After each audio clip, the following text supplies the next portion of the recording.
Good day, viewers, and welcome to Reminiscences with Chief Olabode Ibiyinka George, former Navy Commodore, one-time military governor of Ondo State, and also former Deputy National Chairman of the People's Democratic Party. Chief, you are welcome to the program. Always my pleasure. And as usual, we start with your early life. Can we go over that before we come to the present? Sure. Well, I was fortunate, because in life, no individual, no human being decides where he is to be born. Of course. When it's time, you just pop out as another human being. I was fortunate to have come from a very well-known families of Lagos. My great-granduncle, my great-grandmother was the first cousin to Herbert Macaulay. So growing up in that family home, politics had always been. We learned a lot of what Grandpapa was doing to unite Nigeria. On my father's side, my great-grandfather was a reverend gentleman who was evangelizing in the current Nupe area of Niger State. Those were imposed, those missionaries at that time. And that's how he met his wife, who was a Nupe woman. Right. And then brought her back to Lagos. And in Lagos, our family, George family, our family house is located in the heart of Lagos Island, between Isalegongo and Campus. That's where I grew up. Of course, the old man was a reverend. His wife was also converted. And of course, the Lagos of those days had a congregation of Nupe people. Today's present Oshodi family of Lagos. And if you still go there now, the traditional masquerade of the Nupe people is still centered there in Oshodi. And each time people refer to the Oshodi family of Lagos, they call them the Tapa people of Lagos. So you can see how far back that camaraderie, that relationship had been in existence. Tapa is the Yoruba for Dupe. Yeah, for Nupe people, Tapa. So I grew up, was brought up. My grandfather, who was the son of my great-grandfather, he was a reverend, so his son became the organist in the Methodist Church in Lagos.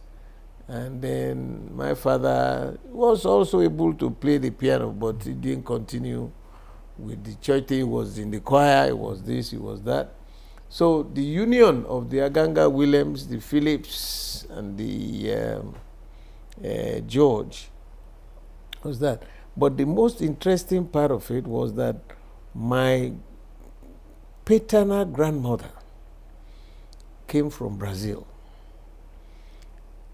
Their parents, after the slave trade, they came from Bahia State. I've been there, to Bahia State, to see the other half. He had 2 wives. And he decided that one wife with her children should move to Africa because they offered them, those who wanted to go back to Africa. They were emancipated. From Bahia State. The other wife and her children stayed on there. So my great-grandmother, with her own children, she had 2 girls and a son. They sailed to Nigeria. My grandmother came here, my paternal grandmother came here when she was 5 years old. And then they settled at the typical, they call it Poco Aguda. That's where the Brazilian returnees stayed in Lagos. So that was where she stayed with her mother and her sister. She was the youngest of the three. And I remember the cuisine, she was a fantastic cook.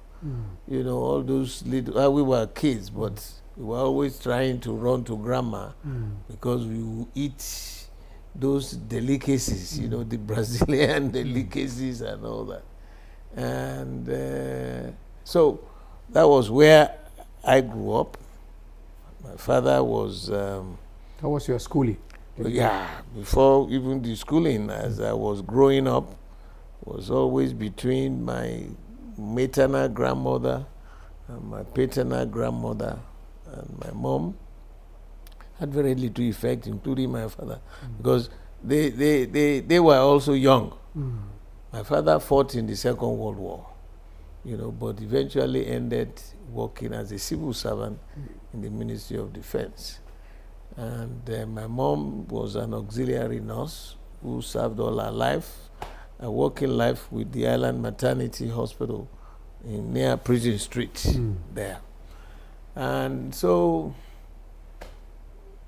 I remember the first day of school for me. My father put me on his rally bicycle.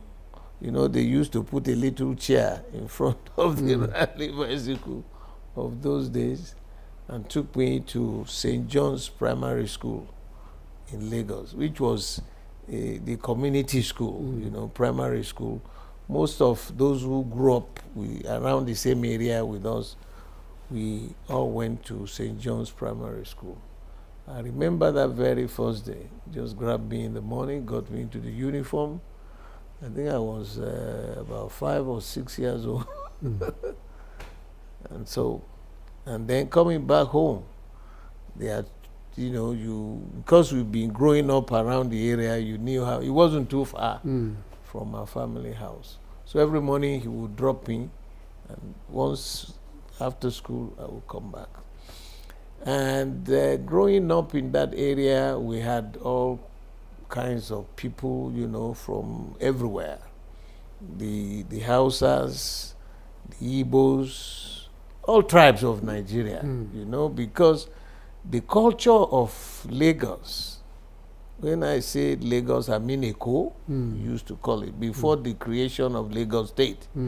Eko in those days was, we have a saying that it was a trading port. When the Portuguese first came, all they wanted to do was to trade. And we have a saying that is a thing of the local parlance, that as long as there is buying and selling along the end of the marina, Lagos will never remain poor. So everybody with their wares will come and live, and that's been our culture. That's why it grew economically, became the center of commerce in the whole of West Africa. And like you see Kano, you go to Kano, you find all kinds of people from all over Nigeria coming to, so it was the trading center for the North, just exactly like Lagos.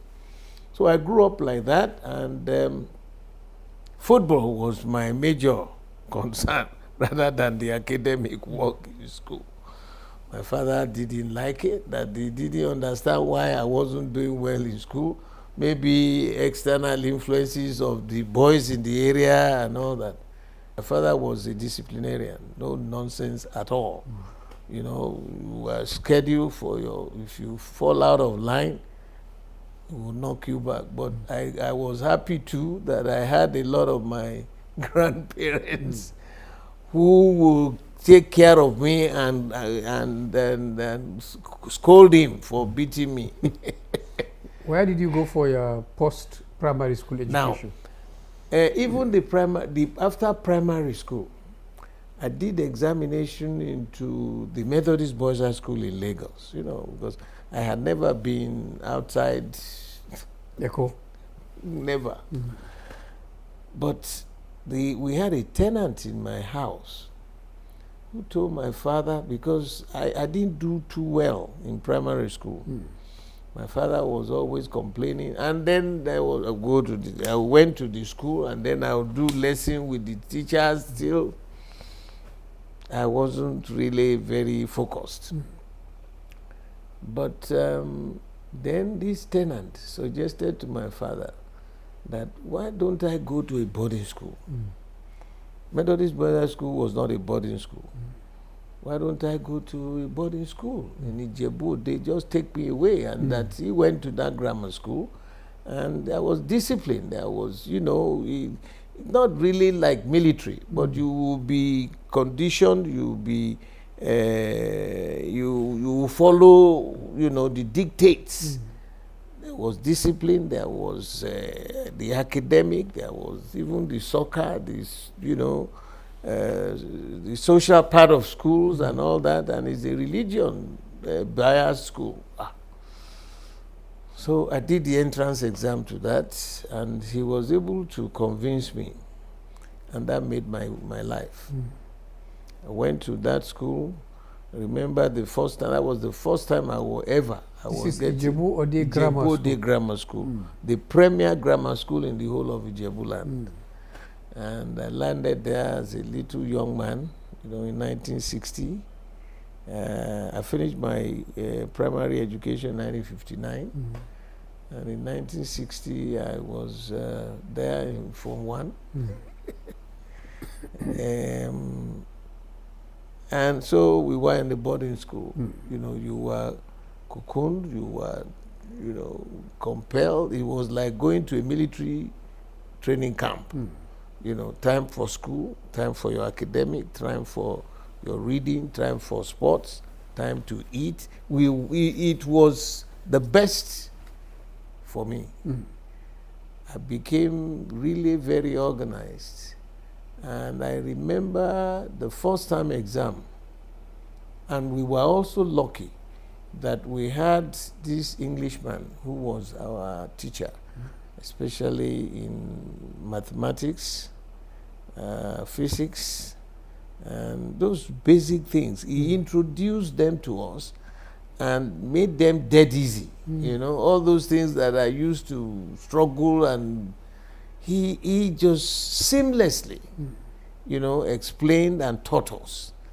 And I became interested. I remember the first time exam, I was in the 10th position. So I was in a class of 30. My father said, "You came 10th? This is a surprise. Are you sure this is your result?" I said, "That's, you can see the principal and everybody wrote it." So he saw all the other grades and said, "So this guy, you can do well." From second term till I graduated in the 5th year, I was never second. Wow. It was incredible, even to me. And nothing you did but that you just followed the dictates, the discipline, and time for work, you work. Time for play, you play.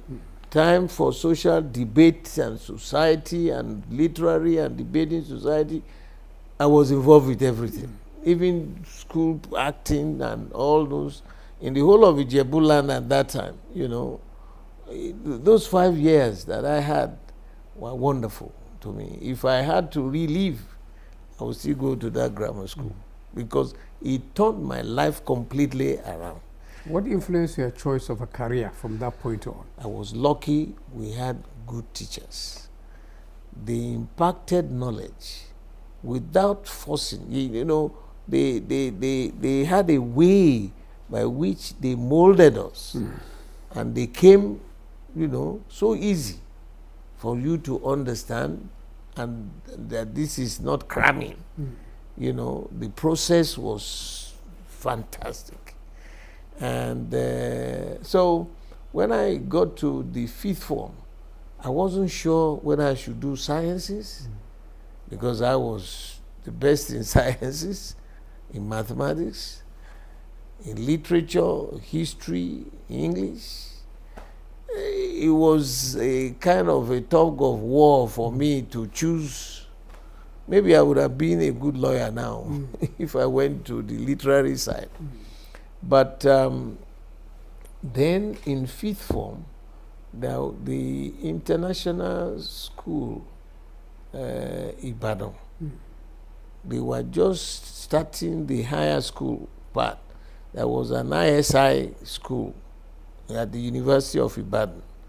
And we've heard so much about it, it was being run by Americans. And so I went there to do the entrance exam to that school. And then after the written exam, we were interviewed.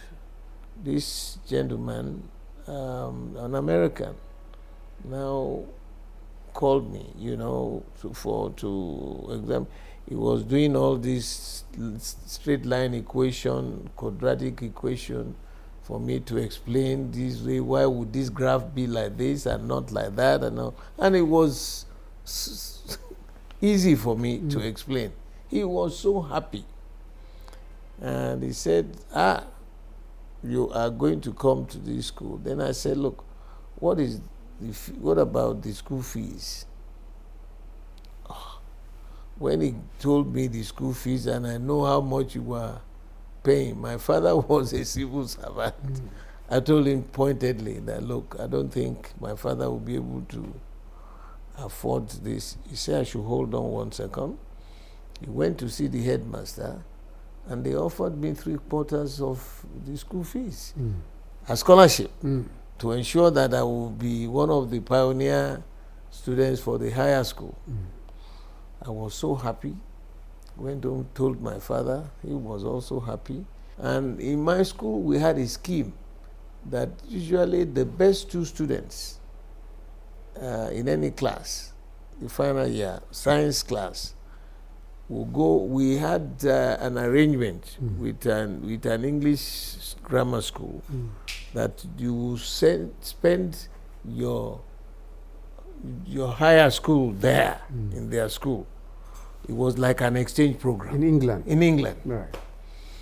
So the headmaster, their principal, just called me about a week after this exam and said, that I understand that you went to do an exam somewhere, so you didn't even want to stay in the grammar school to do your HSC. I was stunned. How did he know? He now showed me the letter written by the school. He said, by the way, that 2 of us have been already, he has sent our names to the UK school, Brentwood School in Excess, that will be going by January to start our HSC there. And so I have to make up my mind, either to head back to ISI or go to England. And in those days what it sounds like. Yeah. To say you are going to England, when in our local area, if anybody even arrive from England, the whole area will converge and be dancing and be praising God, And then here I was at what age? That I was going to be going to London.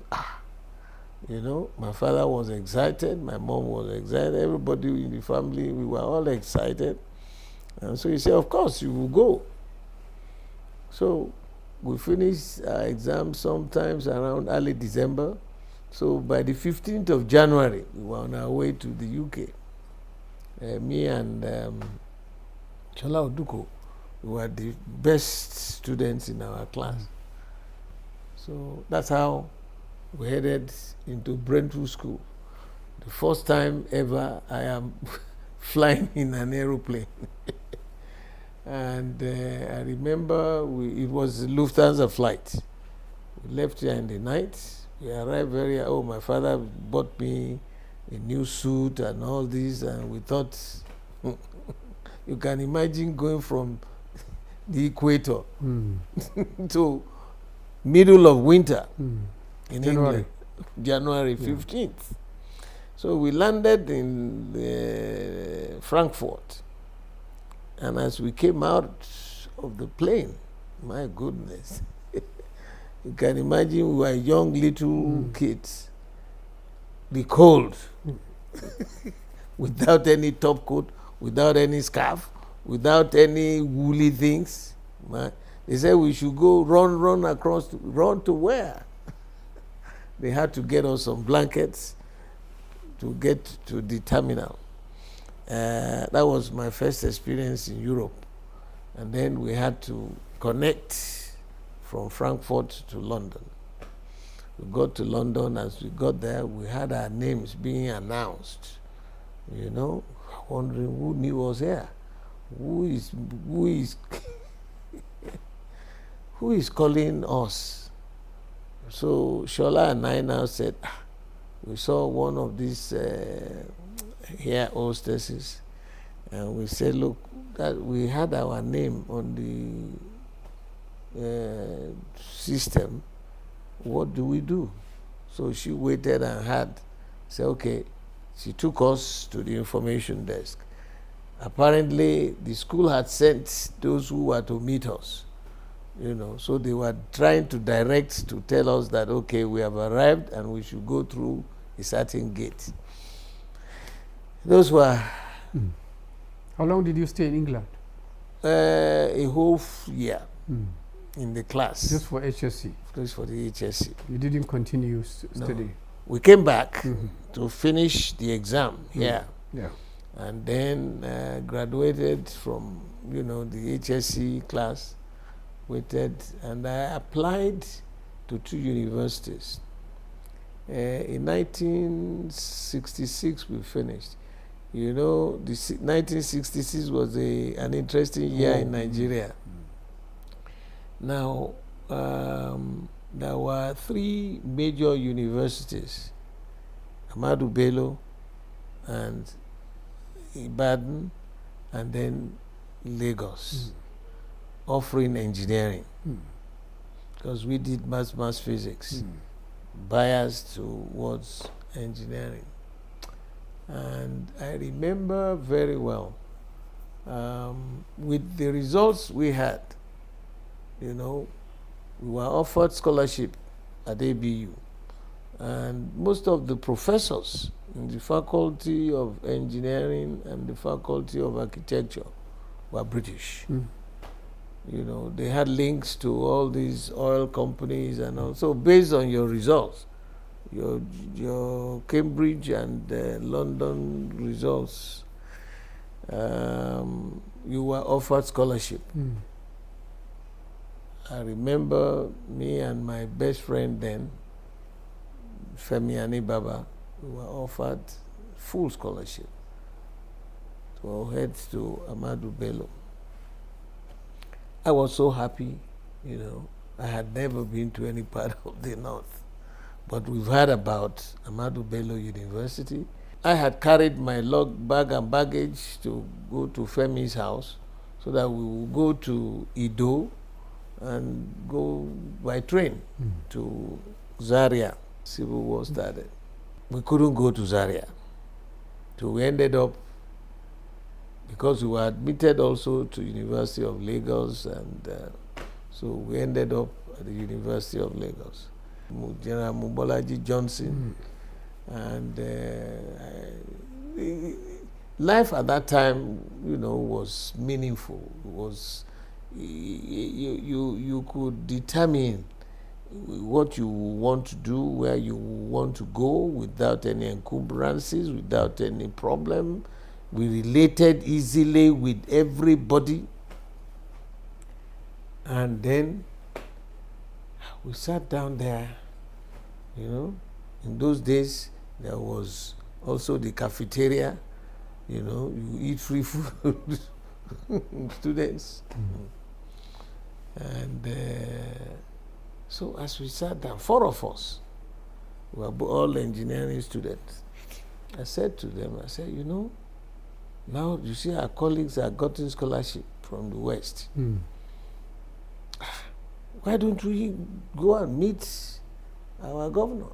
The following day, after lectures, we headed to the governor's office in Lagos, Mobolaji Johnson's office. And we got to the gate there with our ID card. We showed them, 4 of us. Two of my friends now are late. You know, we have only just two of us. We got down there, and then they said, well, the guards at the gate said, what do you want? I said, we wanted to see governor. They said, you have appointment? We said, no. Where are you from? We said, we are students from University of Lagos. So we showed them our ID card. Their guard there came out and saw that actually we had the ID card. They said we didn't have any appointment. He said, no, but it's important. We are students, we are Lagosians. So they laughed and they went inside. Said we should give him 5 minutes. He went inside, the leader. They now said, when they looked at the names, said, okay, we should come. So we entered there, we saw them standing. And of course, we prostrated, we greeted them. They said, okay, what is our grounds? What are we looking for? And I said, sir, you know, we just announced yesterday scholarship for Westerns. Now we have a state. Why can't we also have a scholarship program for your own students? They took it up, and they were nice. They told us that, okay, they will present our case to the governor, and then they will do something. Long and behold, 3 months after that, they started the Lagos State Scholarship Board. So those who benefited will not realize what we did. But you are the first beneficiary. Yeah, of course, we were the Where did that take you? You still remain in University of Lagos? Yeah. Yes. We graduated from the University of Lagos. And in my final year, we were about 8 in my graduating class. 8. 7 men, 1 woman. I read electrical engineering. And before we wrote our final exam, companies had come to interview us, offered us jobs. So I had a choice to say you go here or go there. And the Electricity Corporation of Nigeria offered us, but I didn't like it. You know, it was a massive corporation of, I think probably the largest government corporation at that time. But then there was the Niger Dams Authority in Kainji, headed by Malam Diko, you know. Yahya Diko. Yahya Diko was the first MD. And then the total number of engineers they had were just 20. With the young ones, those of us who just joined them. And so we headed to Kainji. That was where I did my PPL training, because in those days, 3 years of your theoretical work, you had to do 2 years practical work before you can be considered a full field engineer. I enjoyed it. We were exposed to the real practical side. Engineer Amu was our boss. There was this other gentleman from Kogi, Engineer Sule. They were our bosses. They trained us. They gave us a lot of challenges. We knew all those theoretical things we have learned. We saw the practical things on the field. So at what point did you really make this transition to the military, to the Navy? The war had ended. And then the Navy was now trying to reorganize, to modernize. They needed young, well-trained engineers to man the new equipment. Because in those days, people used to physically sit on those weapons, on the guns, using their eyes to be trailing any incoming missile or artillery. It was inefficient, absolutely inefficient. So they needed new people who could be trained, you know, in the naval engineering to man those. So they advertised for us, and you remember the Russian too gave us some warships during the war and all those, and they wanted to clean out and modernize and buy new ships and modernize. And so I went for the interview, and I was lucky. I was accepted. What prompted the move to the Navy? I mean, At that time, I thought I wasn't going to join. First of all, I went to the naval headquarters, met with the then staff officer Gunnery, who was Admiral Laikomo, who was a lieutenant commander at that time. I wanted to know more about this. He was so, he was like a big uncle to me. When he was explaining the need for the things in the Navy, that I should come and all that, I remember I told him the salary I was being paid and the salary Navy was going to be paid was just about half of what I was earning. He said, look, young man, the future, your future, you will never regret this. You must come. All those salary scales, they are also reviewing the salaries of the military people at that time. So I was convinced. In fact, I met also the then deputy, head of operations in the Navy, Admiral Adelanwa. They encouraged me, and I remember I went there with my. She wasn't my wife then, but she was. We were going to get married, we were planning a family, and so if I was going to be there, it was necessary for her to also, you hold the home for you to progress in your future. I was changing my life from being a civilian to a military. So we went, and I was admitted, and we got married. Immediately I finished the military training. We got married. I got married as a sub-lieutenant, with all the, all the portrayals and the things that go with the military weddings and all that. We enjoyed it. Did you enjoy a career in the Navy? Oh, perfect. Perfect. If I have to come back, I'll still join the Navy. What was it about the Navy that was so? First, we were sent out to change our biases had to now be formatted along the naval engineering, and we went for the conversion training at the Royal Naval Engineering College in Plymouth.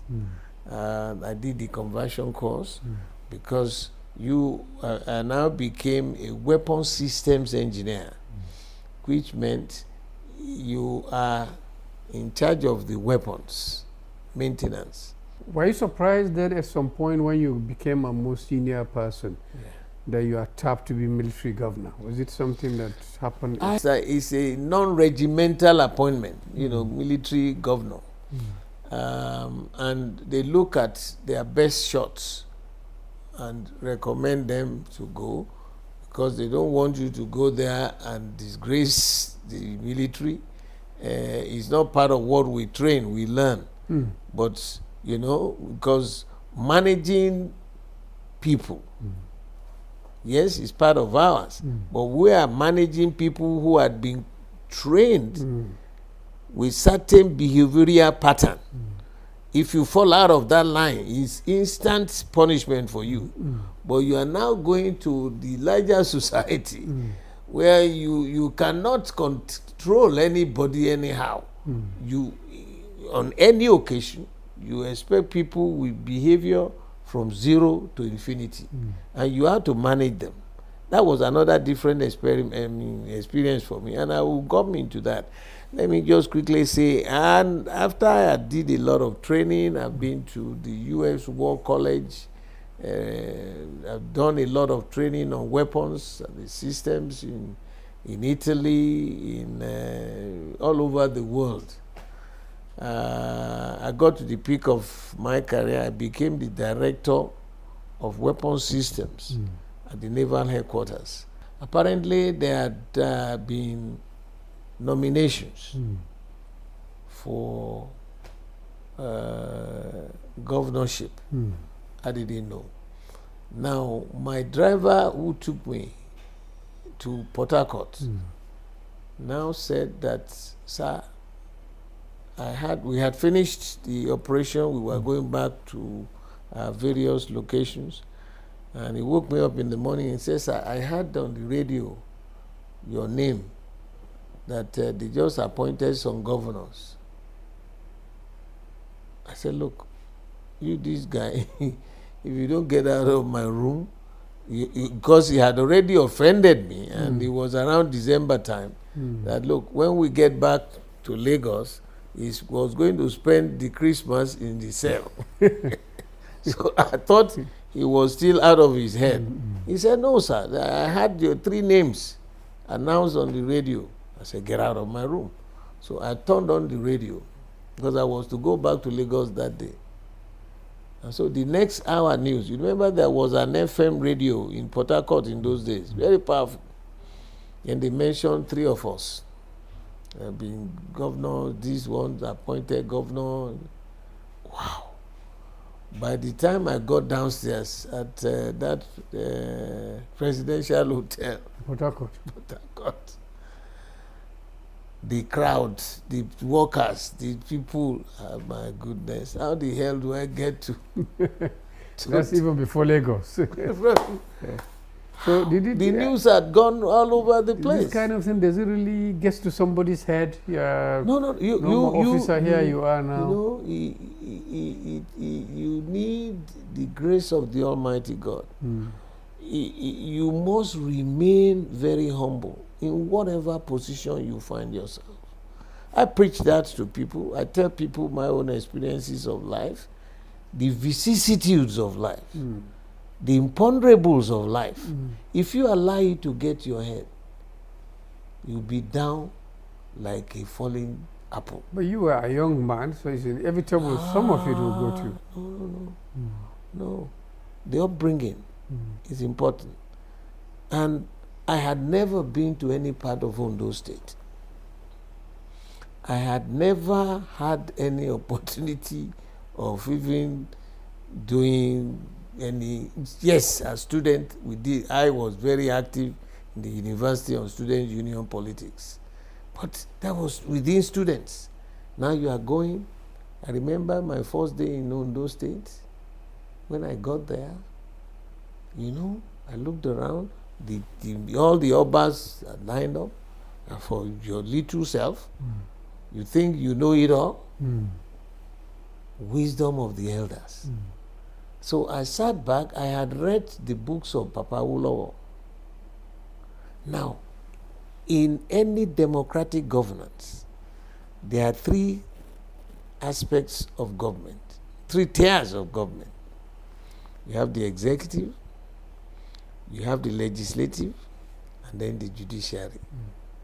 In a military administration, you only have the executive and unelected. The judiciary. And then the judiciary. The legislative arm that represents the various constituencies, the needs of the people, they are not there. Now, how do you manage? And here you are, everybody is looking at you for solution. I was 42 years old. Then I said to myself, let me use this design. I mean, you've been to war colleges, you've been to so many institutions. I said, what I'll do, how do you, if you don't know the feelings of the people, how do you rule them? How do you manage their resources for their benefit? That's the essence of political life, public office. So I said, okay. I called my secretary to government, brilliant man, selfless individual.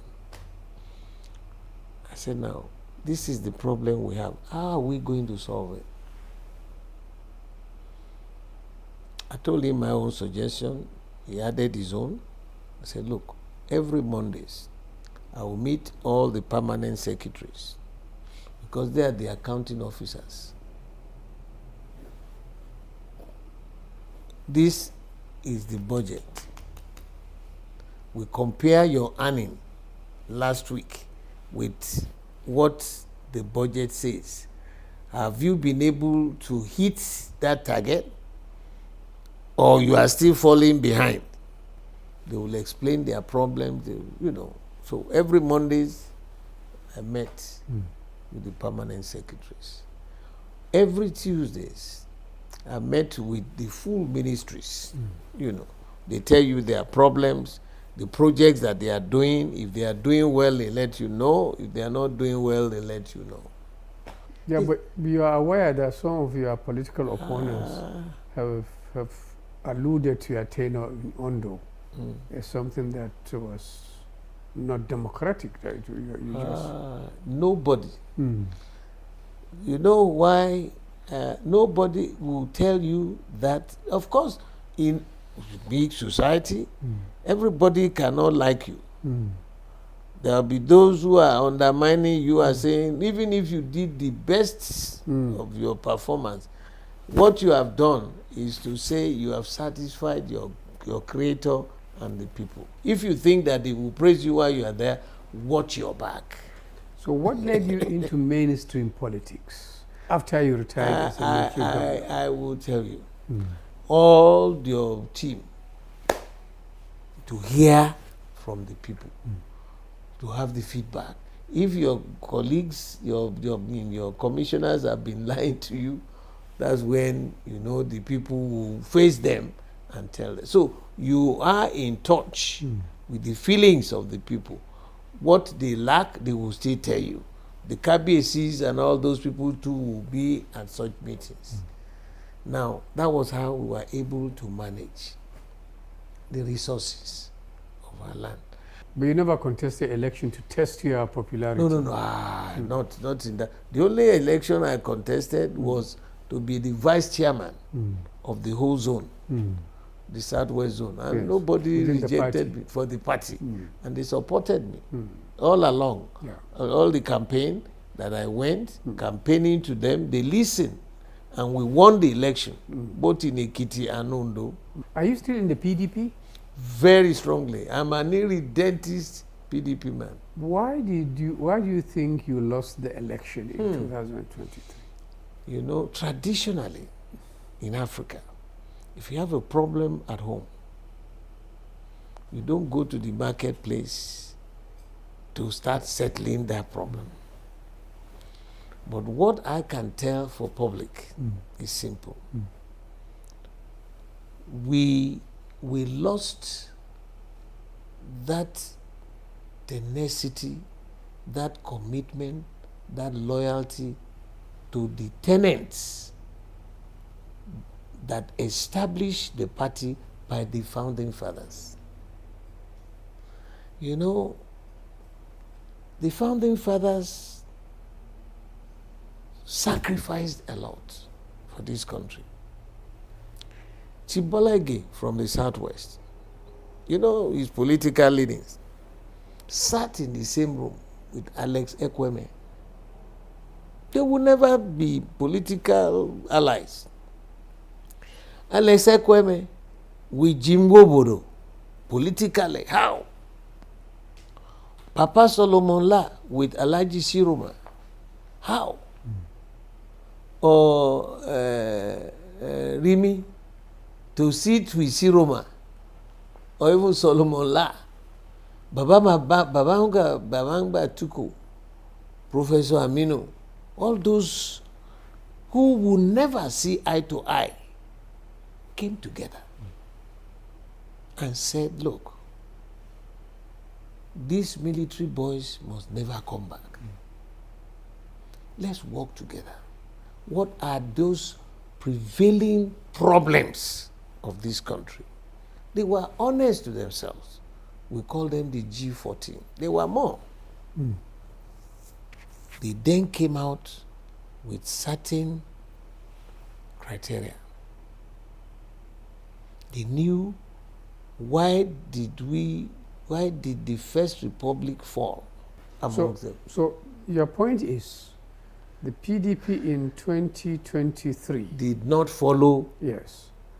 the dictates. Okay. It didn't share the positions very well. Yeah. But do you think then if Atiku had settled his problem with the G5 governors, things would have been different? Absolutely. Hmm. I was in the center of it all. Hmm. Are you disappointed Yes. Bola Tinubu won this election? I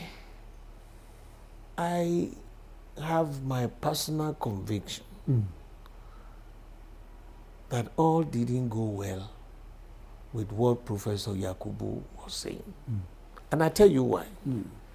You know, that's my own area of operation. Mm. Like I told you, I am a weapon systems engineer. Mm. Imagine you are at sea, Mm. you are at war, Mm. a missile is being fired at your ship. Your early warning radar picked it up, sent all the information to the computer. The computer is already working and all that. And then you now said there was a glitch, that the computer stopped working. You know what you have done? You kill everybody on board that ship. I said, what kind of computer is it running? Who designed that kind of system? We had it. You know, computer like it is for that kind of warfare that will not be robust enough. If one channel is blocked, there are other channels that it must work on the D-Day and the H hour. And he told us there was a glitch.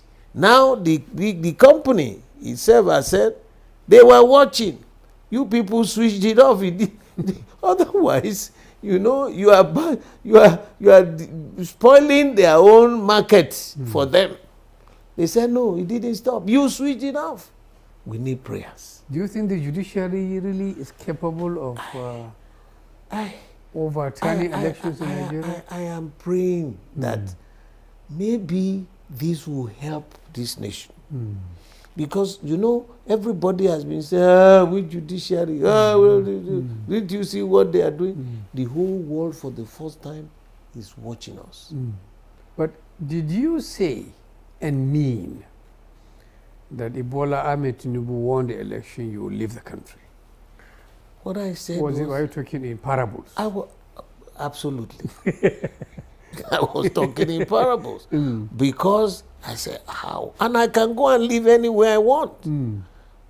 Look, I put in this year, the 25th year in politics. 25 years in the military. 50 years of my life. I'm getting close to 80 now. What am I looking for? But to go and live where I can take a walk without looking back and forth of who is running after me. And then that I can live in peace until the Almighty God will call my flight. Are you planning actively to do that at this stage of your life? I don't know what those judges are going to say. Anything they say, we will need the grace of God to keep every Nigerian sane. Do you see yourself reconciling Yes. with the Tinubu presidency if the legal challenge goes his way? You know, the interesting thing is the Kabir, our Kabir, you know, is my friend. That's exactly his prayers this morning to me. That when all the legalities are done and they can provide, I don't need any more job from anybody. My brother, I have worked with 5 presidents in this country. 5 presidents. I have been inside the bedroom of the president of this country, holding meeting one-on-one with Baba. I retired. Who Baba is this? Baba Obasanjo, Okay. when he was president. Yes. Now, I had I worked with General Dia when he was Chief of General Staff. PSO. Yeah, in that same office now where the Vice President uses. That was where I retired as a military officer. There's no part of that villa from the Madam's office all the way to the other gate that I don't know. What am I looking for? Let the younger... I came out first at 42. If they come and say, Baba, what do you think about this idea, that idea? I can do. If they say I nominate people for, I say, no, I could not. Call my party. It is the party who should say, go and work here, not me. If it's a matter of, like we are discussing, what do you think about this? I came from a political home with Abba Macaulay. And that is concept, is what we are promoting. The unity of this country, the respect for human beings, the respect to manage the resources of the land for the benefit of the people. Outside politics, how do you spend your days now? Yeah, because the body, in those days, squash was my major. But in these days, spend a lot of time with my children, spend a lot of time. I do a lot of reading, here, listening to the news. And you still look very robust to me. You know, generals don't retire. Yes. We only fade away. And then the discussion about political this, problem here, problem there. The whole of my house, here yesterday, my office was jammed. That's why you couldn't come yesterday. We had the meetings of party stalwarts. It was full of people. So you're still really an active politician. They are telling me, sir, don't leave us midstream. You know, see us till the end. We must solve the problem of our party to reconcile people. Yeah, we can disagree, but we don't have to be disagreeable. We don't have to be like as if, you know, you must go down. We are warning them. PDP was a party that is the first national party from the swampy forest to the savannah regions in the north. Please don't let the dream of our founding fathers just die. So outside politics, do you have any hobby? Do you do anything for pleasure, leisure? You know, these days, they were not like the good old days. When you go anywhere now, you got to be careful. You know, you hear of stories, people being poisoned, people being shot, I don't see what is there in life that will take us to that, because we are not politically in the same camp. Even those who are in the same camp with you, didn't they send me to Kiri? Have you forgotten? Yes. Yeah. For doing what? For doing absolutely nothing, no crime. I didn't raise it because the Supreme Court in the end said... Yeah, but it's an experience for me. Because I had been to the highest part of the land. To have stayed, I didn't sleep there, but I stayed in the bedroom of the president of this country. And I've been to the valley. Which was the prison room. For doing nothing. And, you know, if not the grace of the Almighty, that I still trust Him, that I didn't do anything, how would He have ended up? They wanted to cocoon me and containerize me that this fellow would not be. But I saw it as a special gift from God. You know, if God wants to use you, He takes you to a spiritual desert. To learn and see the other side of life. And if you learn all that, you look at the imponderables of life, the vicissitudes of life. Okay, Mr. Big Man today, where is he tomorrow? There will be a day of exit. And in my own Christian upbringing, once you are 70, because God guarantees that you have 3 scores and 10. And if you are strong, He makes it 4 scores. That's 80 years. And so I tell all my friends, once you are 70, you are already at your departure lounge. You've gotten your boarding pass, but you don't know when He can call your flight. be careful. Do what is obvious, that you are faithful to the doctrines of the Almighty God. I'm not afraid of anything. What am I looking for? Am I still just going to buy a car or to go and build a house? I've gone through all those experiences and what about family life? Are you still perfect. My first wife, that we started together from the university together. Like I told you, when we been to the Navy and we divorced, you know. And my wife now, it's of course much younger than I am, but was a perfect match to me. And I am contented, I'm satisfied. When you have a good woman with you, you will reflect. You know, somebody who is committed, who is loyal, who is dedicated. What else are you looking for? That at your old age, you are not running around and shaking, you cannot sleep, you cannot do this, you cannot. So you're really not looking forward to this flight coming too quickly. the later the better. For the Almighty to come and fly. What else do I want to do? I just told you all I have done from my youth to when I was growing up. Did I ever know that I will get out to public life?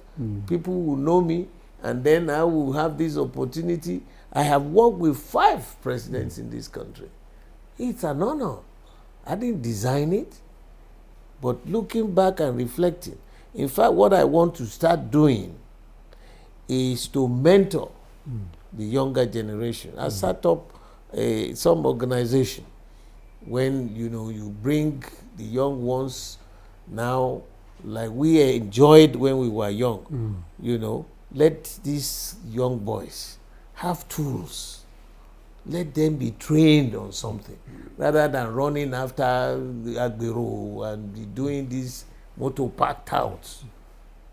So it's been a wonderful experience for me. And, thank you. I enjoyed it. I've enjoyed my life. Thank you. And I should thank you for giving me this opportunity. Yes, and we it's wish just you like my memoirs are being prepared. Very good. Very good. We look forward to it and wish you long life to continue what you are doing. Thank you very much. Continue being with your family. Thank you. And viewers, thank you for joining us in this Reminiscences episode with Chief Bode George here in Lagos. And until we meet you another time, goodbye.